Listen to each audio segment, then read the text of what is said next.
고란이라고 하시는 그 시청장님께서 보통 이제 일회용 비닐 봉투라든지 또는 일회용 용기에서도 예를 들어서 환경 호르몬이 나오는지 안 나오는지 그거에 대한 질문을 이렇게 하셨습니다.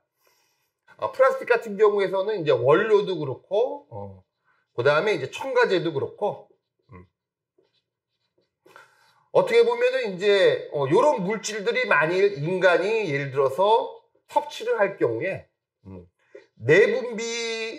내분비계를 예를 들어서 교란시키는 그런 것들을 우리들은 과학자들이 찾아낸 거예요. 예를 들어서 어떻게 보면은 이제 우리 내분비계를 교란을 시키기 때문에 어떤 물질을 모르게 되면 이제 기형이 날 수도 있고 뭐 인체 기형이 날 수도 있고 어떻게 보면은 이제 환경적으로 어류들이 이제 섭취할 경우에서도 기형이 났고 어떻게 보면은 이제 내분비계를 교란을 시키고 어떻게 보면 이제 인체 독성과 그 다음에 환경 독성이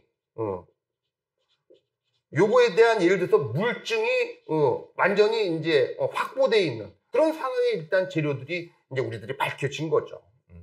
그런 것들을 이제 보통은 환경단체들은 이런 것들을 그쪽에서는 환경 호르몬이다 이렇게 정의를 한 거예요. 그래서 일단은 이런 환경 호르몬으로 정의된 물질들은 일단은 이런 물증이 이미 확보가 돼 있어요. 그러니까 내분비계를 교란시킨다는 그런 거가 확정이 돼 있죠.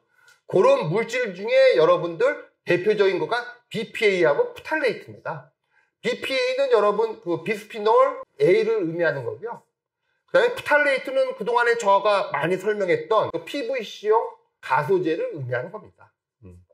그래서 이러한 것들은 이제 특이한 재질에만 이제 사용되는 거기 때문에 예를 들어서 프탈레이트 가소제 같은 경우에는 PVC 제품에 이제 포함이 되어 있기 때문에 다른 폴리에틸렌이라든지 다른 폴리프로필렌은 이러한 가소제가 들어갈 이유가 없거든요. 그 다음에 BPA 같은 경우에는 이제 비스페놀 A 기반의 고분자 폴리카보네이트라든지 그런 경우에 들어갈 수 있는 위험이 약간은 존재한다고 말씀을 드릴 수가 있고요. 일반적인 예를 들어서 폴리에틸렌이라든지 또는 뭐 폴리스타이렌 그런 재질에는 이런 물질들이 들어갈 이유가 없습니다.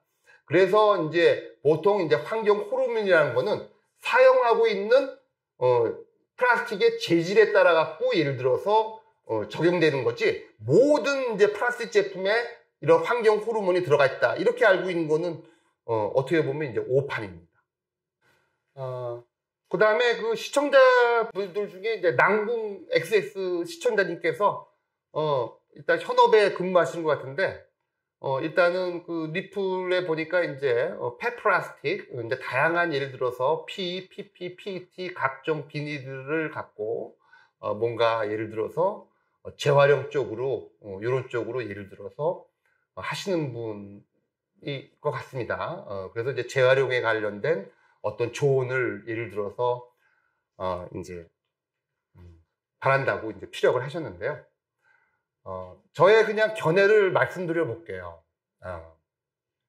여러분들 그저 가끔 집에서 여러분들 그저 믹서기에서 어떻게 보면 이제 뭐 블렌드이기 때문에 블렌더라고 표현할 수도 있는데 여러분들 그냥 믹서기에다가 여러분들 뭐 넣나요? 그럼 여러분들 거기다가 사과, 배, 바나나, 뭐 파인애플, 그 다음에 오렌지.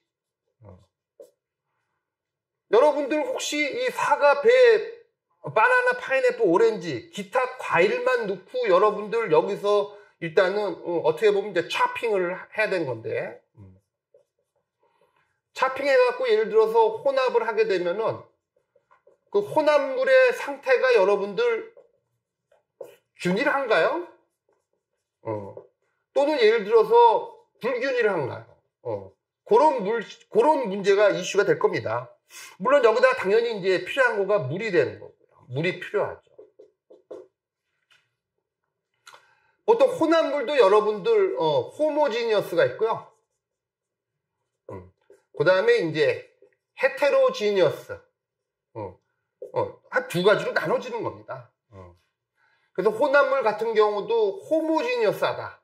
그러니까 완전히 균일하다. 예를 들어서 보통 제가 좋아하는 표현으로 따지면은 호모지니어스 할 경우에는 그 마찬가지예요. 여러분들도 이제 친구건 또는 사랑하는 애인이건 정말 일심동체냐?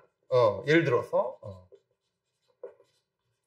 완전히 하나. 그럼 우리들은 이제 호모지니어스 블렌드라고 보통 우리들은 얘기를 하죠.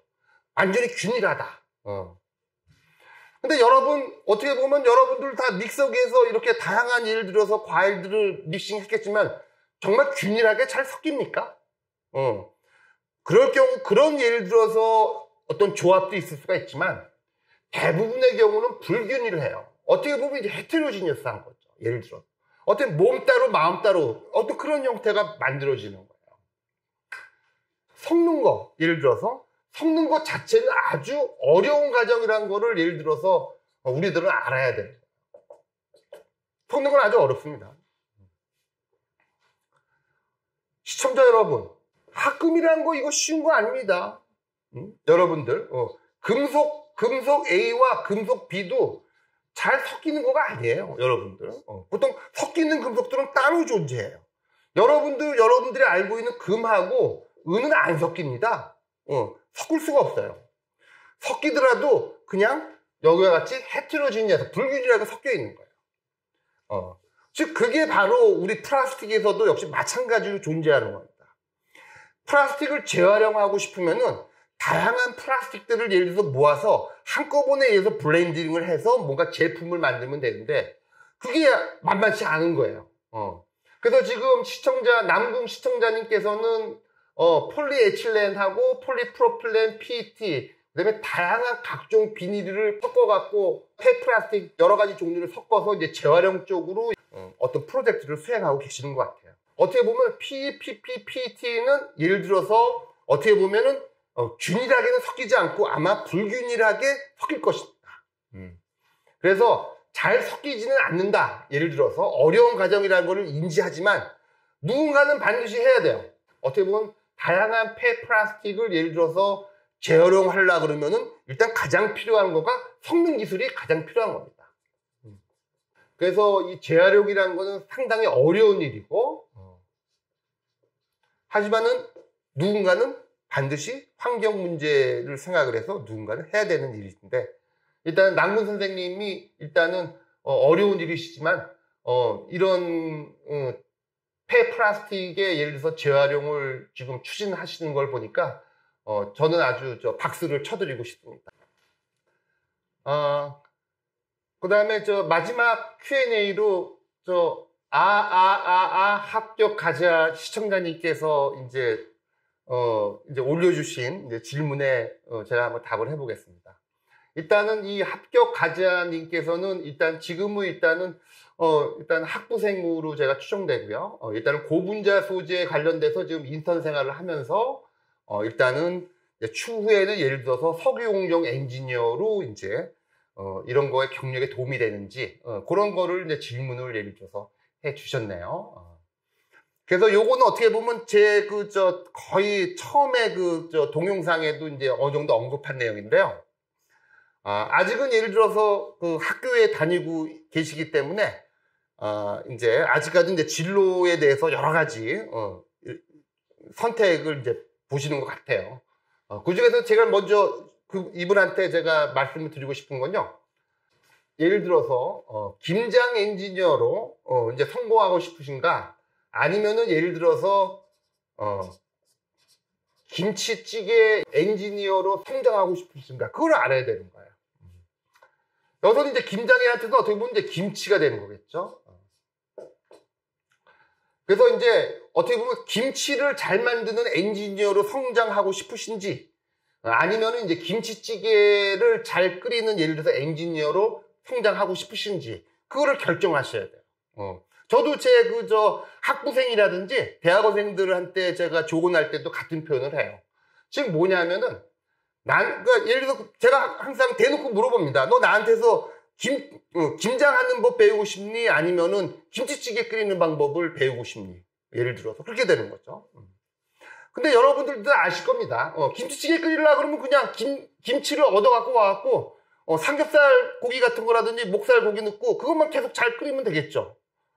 하지만은 김치 엔지니어 또는 김장 엔지니어는 다른 겁니다. 일단은 모든 김장을 할 때 필요한 모든 음식 김치의 원료들을 다 떼우치고 공정까지 해서 그걸 만들어야 돼요. 숙성까지요. 제가 볼 때 보면 이제 여러분들이 이제 김치 만드는 법을 배우고 싶겠다. 그럴 때 여러분들 그럴 경우 우리들은 재료 엔지니어라고 얘기를 하는 거고요. 그 다음에 나는 김치찌개를 잘 끓이고 싶다. 그럴 때 우리들은 표현이 공정 엔지니어입니다.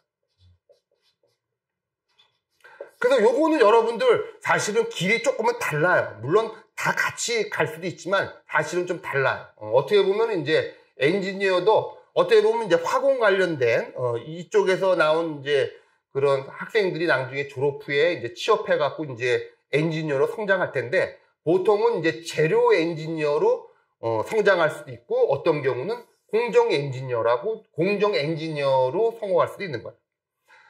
보통은 이제 고분자 소재는 어떻게 보면은 이제 재료 엔지니어의 길이고요.